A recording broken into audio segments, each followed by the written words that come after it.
জাতীয় থেকে আন্তর্জাতিক প্রান্তিক জনপদ থেকে নগর চারপাশ ঠিক কী ঘটছে এই মুহূর্তে তা নিয়ে আমাদের আয়োজন এখন চারদিকে। আর আপনাদের সঙ্গে আছি আমি সিউল আহমেদ। ঈদ উল আজহার দ্বিতীয় দিনেও পোস্তা ও সাভার ট্যানারিতে কোরবানির পশুর চামড়া নিয়ে হাজির হচ্ছেন মৌসুমী ব্যবসায়ীরা। তবে কেনাবেচায় ভাটা, আড়তদারদের দাবি লবণ, শ্রমিকের মজুরি সহ আনুষঙ্গিক অন্যান্য খরচ বেড়ে যাওয়ায় নির্ধারিত দর দিতে পারছে না। এই মুহূর্তে বিস্তারিত জানাতে পোস্তা থেকে যুক্ত হচ্ছেন সহকর্মী রকিবুল রাহাত, আর সাভার থেকে যুক্ত হচ্ছেন আরিফ হোসেন। প্রথমে যাচ্ছি রাহাতের কাছে। রাহাত, আমাদেরকে জানাবেন ট্যানারিগুলোতে এখন পর্যন্ত কি পরিমাণ চামড়া ঢুকেছে এবং সংরক্ষণে কোনো সমস্যা হচ্ছে কিনা?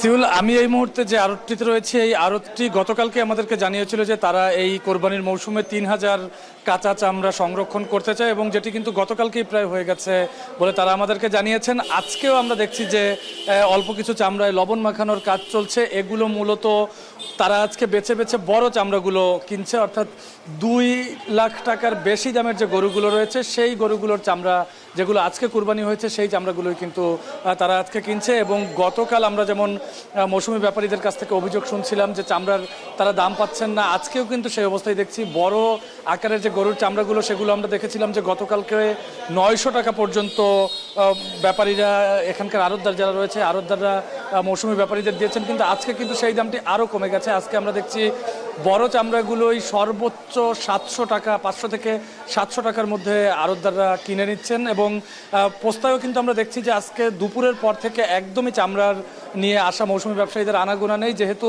পোস্তায় মোট 35টির মতো আড়তে এরকম রয়েছে, যে 35টি আড়তের কয়েকটি আড়ত আমরা দেখেছি যে ইতিমধ্যে তাদের যে সংরক্ষণের যে লক্ষ্যমাত্রা সেটি তাদের পূরণ হয়ে যাওয়ার কারণে কিন্তু তারা আজকে নতুন করে আর কোনো চামড়া কিনছেন না। তবে আজকেও যারা মৌসুমী ব্যবসায়ী যারা আসছেন আজকেও তারা হতাশার কথা বলছেন, যেহেতু আজকে বড় বড় চামড়া নিয়ে তারা আসছেন। সেক্ষেত্রে বলছেন যে বড় চামড়া আনার পরেও যেহেতু তারা দাম পাচ্ছে না, সেক্ষেত্রে তারা কিন্তু বলছেন যে তাহলে চামড়ার মূল্য মূলত তারা কবে নাগাদ পাবে। তো এই ছিল রাজধানীর পোস্তা থেকে আমার কাছে সবশেষ। হ্যাঁ রাহাত, আপনি আমাদেরকে যেমনটি জানাচ্ছিলেন, আমরা একটু আরিফের কাছে যাচ্ছি। আরিফ, রাহাত আমাদেরকে জানাচ্ছিলেন যে পোস্তায় যে বড় গরুর চামড়াগুলো সেগুলো আসলে বিক্রি হচ্ছে, এই চামড়াগুলোই তো আসলে আমরা দেখি যে চলে যায় হচ্ছে সাভারের বেসিক চামড়া শিল্প নগরীতে। আপনি সেখানে আছেন, সেখানকার যারা ট্যানারি কর্তৃপক্ষ আছে তারা কি আসলে সঠিক দাম দিয়ে এই চামড়াগুলো কিনছেন কিনা, কিংবা তারা যে চামড়া সংরক্ষণ করছে, সংগ্রহ করছে, সেটার আসলে সর্বশেষ তথ্য কি আছে?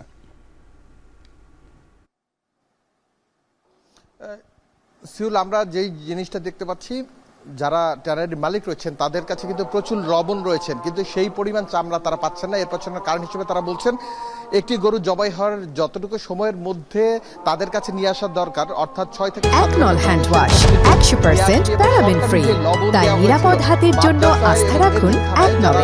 পশু জবাই করেন তাদের কাছে সেই ধরনের কোনো চামড়াও কিন্তু এখন পর্যন্ত আসেনি। অনেকে লবণ নিয়ে বসে আছেন, তারা চামড়ার জন্য অপেক্ষা করছেন। তবে নির্ধারিত যেই তাদের লক্ষ্যমাত্রা ছিল 5 লক্ষ পিস, সেই ধরনের চামড়া কিন্তু তারা এখন পর্যন্ত পাননি। আমরা বিসিক সূত্রে একটি তথ্য পেয়েছি, এখন পর্যন্ত 3,64,000-এর কিছু বেশি চামড়া এখানে ঢুকেছে। এর মধ্যে গরুর চামড়া রয়েছে 3,44,000 পিস, এছাড়া রয়েছে ছাগলের চামড়া যেটি 19,000-এর কিছু বেশি পিস এখানে এসছে, এমনটি জানতে পেরেছি। তবে দাম দরের যে বিষয়টি, গতকালকে পর্যন্ত এখানে আমরা দেখেছি প্রায় 1100 টাকা পর্যন্ত কিন্তু চামড়ার দাম দেওয়া হয়েছে। এই যে গরুর চামড়া মানভেদে, কারণ 8 ধরনের চামড়া রয়েছেন, এ গ্রেড এবং বি গ্রেডের দাম 1000 থেকে 1100 টাকা পর্যন্ত দেওয়া হচ্ছে, কিন্তু আজকের সেই চিত্রটা কিন্তু নেই। আজকের সেই চামড়ার দামই চলে এসছে 700 থেকে 800 টাকার মধ্যে। এখানে যারা ট্যানারির মালিকরা রয়েছেন তারা এই চামড়া বিক্রি করছেন। তবে এখন পর্যন্ত আমরা তাদের সাথে কথা বলছিলাম, তারা বলছেন বিভিন্ন জায়গা থেকে যেই চামড়া এখানে আসছে সেই চামড়ার প্রকৃতপক্ষে যেই মান রয়েছে এবং অধিকাংশ চামড়াই নষ্ট হয়ে গেছে, যে জন্য লবণ সঠিক সময় দেওয়ার অভাবে এমনটি হয়েছে, এই জন্য তারা লক্ষ্যমাত্রা পূরণ করতে পারছেন না। এছাড়া বিসিকের যারা কর্তৃপক্ষ রয়েছেন তাদের সাথে কথা বলেছিলাম, এখন পর্যন্ত প্রায় 1540টি ট্রাক এখানে ঢুকেছে, যেই ট্রাকগুলো দুপুর 2টার আগেই ঢুকে গিয়েছে, যার ফলে এখন আর নতুন করে ট্রাক আসবে কিনা সেটি সন্দেহ। এর জন্য তাদের 3য় দিনের মতো অপেক্ষা করতে হবে। সিউল, চামড়া সংগ্রহ এবং সংরক্ষণ নিয়ে বিস্তারিত জানাচ্ছিলেন পোস্তা থেকে রাহাত এবং সাভারের বেসিক চামড়া শিল্পনগরী থেকে আমার সহকর্মী আরিফ। ঈদ উল আজহার দ্বিতীয় দিনেও অনেক স্থানে পশু কোরবানি হচ্ছে, অলিগলিতে বর্জ্য জমছে।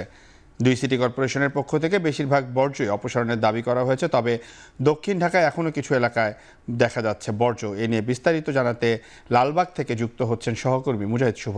যাচ্ছি তার কাছে। শুভ, আমাদেরকে একটু জানাবেন, বর্জ্য ব্যবস্থাপনা ঢাকার উত্তর ও দক্ষিণ দুই সিটি কর্পোরেশন বলছে বর্জ্য সরানোর ক্ষেত্রে তারা সফল। আসলে মাঠের চিত্র আপনি কি দেখছেন? তারা যে সফল বলছেন, সফলতার পক্ষেও আসলে অনেক যুক্তি আছে। তারা অনেকটাই পেরেছেন, যেটি বলা যায় যে সফলতার দ্বার প্রান্তে। তবে 12 ঘন্টার কথা যে গতকালকে বলা হচ্ছিল, সেই জায়গায় আসলে গতকালকের বর্জ্য অপসারণ করতে আজকে দুপুর নাগাদ পর্যন্ত তাদেরকে চেষ্টা করা হয়েছে। তবে আজকে যদি বলি যে আমরা গতকালকে যেমন ঘন ঘন জায়গায় আসলে দেখতে পাচ্ছিলাম যে অনেক জায়গাতে বর্জ্য পড়েছিল, আজকে কিন্তু আমাদের কয়েক কিলোমিটার ঘোরার পরে আসলে এরকম এক একটা স্তূপ আসলে দেখতে পাচ্ছি, যেখানে অনেকটা ভালোভাবেই বর্জ্য রাখা হয়েছে, যদিও এতটুকু থাকার কথা না। তবে আমরা যেখানেই যেই বর্জ্যের সামনে কিছুক্ষণের জন্য দাঁড়িয়ে থাকছি, আমরা দেখছি যে 15 বা 20 মিনিটের মধ্যে আসলে বর্জ্যগুলো অপসারণ করা হয়ে যাচ্ছে। আমরা ধারণা করছি এটিও হয়তো কিছুক্ষণের মধ্যে এখান থেকে নিয়ে যাওয়া হবে। আপনি জানেন যে দুই সিটি কর্পোরেশনে প্রায় 7.5 লাখের বেশি পশু আসলে কোরবানি করা হয়েছে, এবং এর জন্য আসলে 50 টন বর্জ্য হবার কথা। সেই অনুযায়ী বর্জ্য অপসারণে সর্বোচ্চ চেষ্টা চালিয়ে যাচ্ছেন। তবে উত্তর এবং দক্ষিণ সিটি কর্পোরেশনের মধ্যে যে পার্থক্যটি হচ্ছে যে এখনও দক্ষিণ সিটি কর্পোরেশনের অলিতে গলিতে কিন্তু আমরা দুর্গন্ধ, এটি কিন্তু আমাদের নাকে আসছে, এবং একেবারে ব্লিচিং পাউডার দিয়ে একেবারে পরিষ্কার পরিচ্ছন্ন করা, সেটি উত্তর সিটি কর্পোরেশনে আসলে আমরা যতটা দেখি দক্ষিণ সিটি কর্পোরেশনের তুলনামূলকভাবে কিছুটা কম। তবে আমরা ধারণা করছি যে আজকে সন্ধ্যা নাগাদ বা তার কিছু পরের সময়ের মধ্যে আসলে দক্ষিণ সিটি কর্পোরেশনের এখনও যে বর্জ্যগুলো আছে সেটি অপসারণ করা সম্ভব হবে। তো এই ছিল এখানকার সবশেষ খবর। দক্ষিণ সিটি কর্পোরেশনের বর্জ্য ব্যবস্থাপনা নিয়ে বিস্তারিত জানাচ্ছিলেন সহকর্মী মুজাহিদ শুভ। শনিবার রাত 10টার মধ্যেই সারা দেশে 12টি সিটি কর্পোরেশনের 487টি ওয়ার্ডের শতভাগ বর্জ্য অপসারণ করা হয়েছে বলে জানিয়েছেন স্থানীয় সরকার উপদেষ্টা আসিফ মাহমুদ সজীব ভূঁইয়া। সকালে সামাজিক যোগাযোগ মাধ্যম ফেসবুকে এক পোস্টে তিনি এই তথ্য জানান। তিনি বলেন, এটি শুধু পরিসংখ্যান নয়, এটি প্রতিশ্রুতির জয়। পরিচ্ছন্নতা এখন শুধু অঙ্গীকার নয়, বাস্তবতা। এর আগে শনিবার রাতে ফেসবুকে আরেক পোস্টে তিনি জানান, সমন্বিত উদ্যোগে 12 ঘন্টারও কম সময়ে রাজধানী ঢাকার বিস্তৃত পরিচ্ছন্নতা কার্যক্রম সম্পন্ন হয়েছে।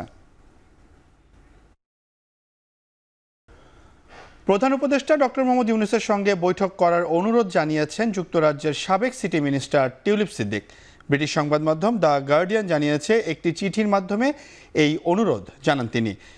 9 জুন 4 দিনের সফরে লন্ডনে যাচ্ছেন প্রধান উপদেষ্টা ডক্টর ইউনূস। সে সময় তার সঙ্গে আলোচনা করে সাম্প্রতিক ঘটনায় ভুল বোঝাবুঝি দূর করতে চান টিউলিপ। চিঠিতে ব্রিটিশ এমপি টিউলিপ অভিযোগ করেন, বাংলাদেশের দুর্নীতি দমন কমিশন রাজনৈতিক ও উদ্দেশ্য প্রণোদিত হয়ে তাকে অভিযুক্ত করেছে।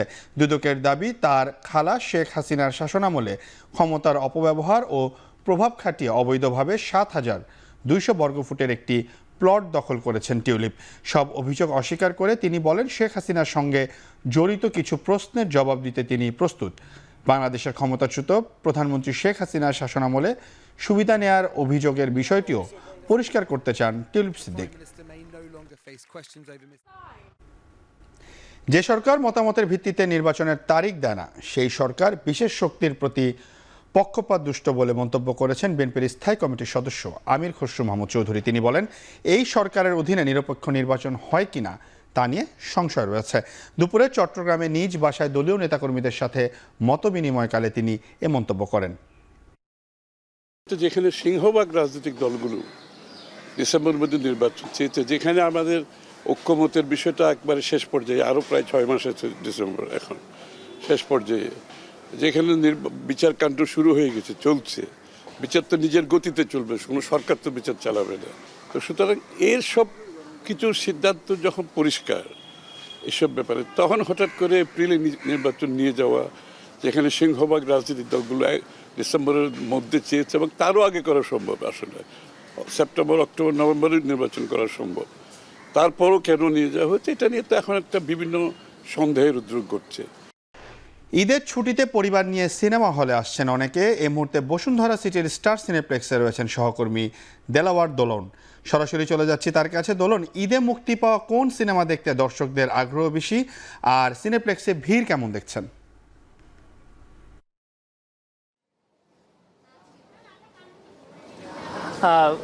এরই মধ্যে কিন্তু বলা হচ্ছে আজকের দিনের যে সকল শোর টিকিট শেষ হয়ে গেছে। আগামীকাল এবং পরের দিনেরও টিকিট সংকট রয়েছে কোনো কোনো সিনেমার ক্ষেত্রে। যদি জানাই এবার 6টি যে সিনেমা মুক্তি পেয়েছে তার মধ্যে তাণ্ডব যে সিনেমা শাকিব খানের, তার সিনেমাকে ঘিরে সবচেয়ে বেশি আগ্রহ আমরা দেখেছি। এছাড়াও আরও 2-1টি সিনেমাও দর্শক টানতে সক্ষম হয়েছে। আপনাকে যদি জানাই এই বছরের যে সিনেমার মধ্যে তাণ্ডব 132টি হলে একযোগে চলছে, ইনসাফ 20টি সহ এশা মার্ডার 9টি, এছাড়া টগর 10 থেকে 11টি সহ নীলচক্র চলছে 9টি হলে। সব মিলিয়ে আমরা এখানে এসে দর্শনার্থীদের ভিড় দেখেছি। এখন একটি শো চলছে, ঠিক 5টায় শুরু হয়েছে। সব মিলিয়ে বলা যায় যে দর্শনার্থীদের ভিড় রয়েছে। আরেকটু যদি জানিয়ে রাখি, ঈদ অভিনেত্রীদের মধ্যে জয়া আহসানকে দেখা যাবে 2টি সিনেমায়, তার মধ্যে হচ্ছে তাণ্ডব এবং উৎসবে। এবং এছাড়া যদি বলে রাখি যে 6 সিনেমার মধ্যে এ গ্রেডের অর্থাৎ প্রাপ্তবয়স্কদের জন্য যে একটি মাত্র সিনেমার কথা বলা হচ্ছে এবছর, সেটি হলো ইনসাফ, অর্থাৎ সেটিকে বলা হচ্ছে যে প্রাপ্তবয়স্কদের জন্য। সব মিলিয়ে এবার স্টার সিনেপ্লেক্স সহ অন্যান্য আরও যেখানে আমরা গিয়েছি সব দর্শনার্থীদের ভিড় রয়েছে। কোনো কোনো ক্ষেত্রে টিকিট না প্রাপ্তিরও অভিযোগ আমরা পেয়েছি। তো এই ছিল বসুন্ধরা স্টার সিনেপ্লেক্স থেকে আমার কাছে থাকা সবশেষ তথ্য। সিওল। ঈদের ছুটিতে পরিবার পরিজন নিয়ে অনেকেই ছুটছেন সিনেমা হলগুলোতে, সে বিষয়ে বিস্তারিত জানাচ্ছিলেন সিনেপ্লেক্স থেকে সহকর্মী দেলোয়ার দলন। ঈদের দ্বিতীয় দিনে ভিড় বেড়েছে সৈকতের নগরী কক্সবাজারেও। পর্যটক ছাড়াও সেখানে ভিড় করছেন স্থানীয় দর্শনার্থীরা। এ বিষয়ে বিস্তারিত কক্সবাজার থেকে জানাতে যুক্ত হচ্ছেন মনতোষ।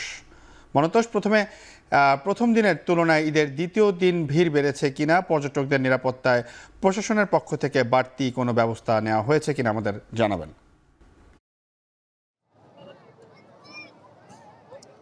শিওল, গতকালের তুলনায় আজকে দিনে প্রচুর দর্শনার্থী বেড়েছে। আমরা দেখছি যে সৈকত জুড়ে প্রচুর স্থানীয় লোকজনের পাশাপাশি পর্যটকরা রয়েছেন, দেশের বিভিন্ন প্রান্ত থেকে তারা এসেছেন এবং সৈকত জুড়ে আসলে একটা উৎসবের আমেজ এই মুহূর্তে বিরাজ করছে। সত্যি করতে ঈদের যে আমেজ সেটি আজকের দিনে এসে সৈকতে পরিলক্ষিত হচ্ছে এবং আমরা দেখছি যে সৈকতের যে 3 কিলোমিটার এলাকা লাবণী থেকে শুরু করে সুগন্ধা কিংবা যে এখানে যে কলাতলি পয়েন্ট রয়েছে সবখানেই কিন্তু মানুষের স্বতঃস্ফূর্ত উপস্থিতি আসলে আমরা দেখতে পাচ্ছি এবং সৈকত জুড়ে তারা নানাভাবে আসলে আনন্দ উচ্ছ্বাসে মেতে রয়েছেন। এখানে অনেকে ঘুড়ি উড়াচ্ছেন, আমরা দেখছি সৈকতে অনেকে ঘোড়ায় চড়ে সময় কাটাচ্ছেন, কেউ জেটিস্কিতে করে দূরের সমুদ্রে গিয়ে ঘুরে আসছেন, অনেকে বিচ বাইকে করে এখানে সময় কাটাচ্ছেন এবং সৈকত ছাড়াও কক্সবাজারের যে অন্যান্য দর্শনীয় স্থানগুলো রয়েছে সেখানেও পর্যটকদের পদচারণা বেড়েছে এবং মূলত আজকে এখানকার যে হোটেল রিসোর্টগুলো রয়েছে সেখানে 30 থেকে 40% কক্ষ এই মুহূর্তে বুকিং রয়েছে বলে আমাদেরকে হোটেল মালিকরা জানিয়েছেন এবং আগামীকাল থেকে এই যে পর্যটক উপস্থিতি এটি আরও অনেকাংশে বাড়বে। 80 থেকে 90% বেশি কক্ষ কিন্তু আগামীকাল থেকে পরবর্তী 3 দিন এখানে বুকিং রয়েছে বলে এখানকার যারা ব্যবসায়ী রয়েছেন তারা আমাদেরকে জানিয়েছেন এবং সব মিলে একটা উৎসব মুখরতা আসলে কক্সবাজার পর্যটন শহরে বিরাজ করছে এই মুহূর্তে। শিওল, এই ছিল কক্সবাজার থেকে আমার কাছে সবশেষ। কক্সবাজার থেকে সেখানকার পর্যটকদের যে উপস্থিতি সেই তথ্য জানাচ্ছিলেন সহকর্মী। শেষ করছি এখন চারদিক। এখন টেলিভিশনের ওয়েবসাইট দেখতে ভিজিট করুন www.এখন.tv। এখন টেলিভিশনের ফেসবুক দেখতে ভিজিট করুন facebook.com/tv.এখন এবং এখন টেলিভিশনের ইউটিউব দেখতে ভিজিট করুন youtube.com/c/এখন tv।